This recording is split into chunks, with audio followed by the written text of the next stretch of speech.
வணக்கம்மா. இன்னைக்கு பாக்கியலட்சுமி சமையல் அறையிலிருந்து இந்த கொண்டக்கடலையை வச்சு ஒரு வடை செய்ய போறேன். அது எப்படி செய்யலாங்கிறத பார்ப்போம். இப்போ இந்த நைட்டே ஊற வச்ச கொண்டக்கடலையை இப்போ அரைச்சிடலாம். இதோட கொஞ்சம் உப்பு, மஞ்சத்தூள் போட்டோம்னா கலர் நல்லா இருக்கும். இதை நல்லா கோர்ஸா அரைச்சிட்டு வந்துடுறோம்மா. இந்த மாதிரி அரைச்சிடலாமா. இதை பாத்திரத்தில் போட்டுடலாம். இதோட பொடியா வெட்டி வச்சிருக்க இந்த வெங்காயம், பச்சை மிளகா, இந்த இஞ்சி துருவினது, கொத்தமல்லி தழை, கருவேப்பிலை, இதெல்லாம் நல்லா மிக்ஸ் பண்ணிடலாம். தண்ணி ஊற்றலை, நம்ம ஊற வச்ச தண்ணியோடவே அரைச்சிருக்கு.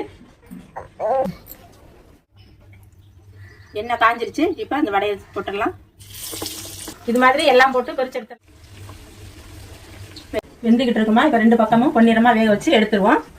கடலை பருப்புல தான் நம்ம வடை செய்வோம். இப்போ அதையே கொண்டக்கடலையை வச்சு செஞ்சோம்னா அந்த ஸ்கின்னோட சாப்பிடும்போது நமக்கு ரொம்ப ஹெல்த்தியா இருக்கும். அதனால தான் இப்படி செஞ்சிருக்கேன். இந்த மாதிரி நீங்களும் செஞ்சு சாப்பிட்டு ஆரோக்கியமா இருங்க. எல்லாம் பாருங்க, நல்லா வெந்துருச்சு. 2 சைடும் நல்லா வெந்துருச்சு. எடுத்துடலாம். இப்போ பாருங்கம்மா, எல்லா வடையும் செஞ்சு எடுத்தாச்சு. நல்லா இருக்குது. கடலை பருப்புல விட இந்த கொண்டக்கடலையை வச்சு நம்ம வடை செஞ்சோம்னா ரொம்ப ஆரோக்கியமா இருக்கும். நம்ம ஸ்கின்னும் சாப்பிட்ட மாதிரி இருக்கும். இந்த மாதிரி செஞ்சு சாப்பிடுங்க, ஆரோக்கியமா இருங்க. அடுத்த ஒரு நல்ல வீடியோவில் சந்திக்கிறேன். நன்றி, வணக்கம்.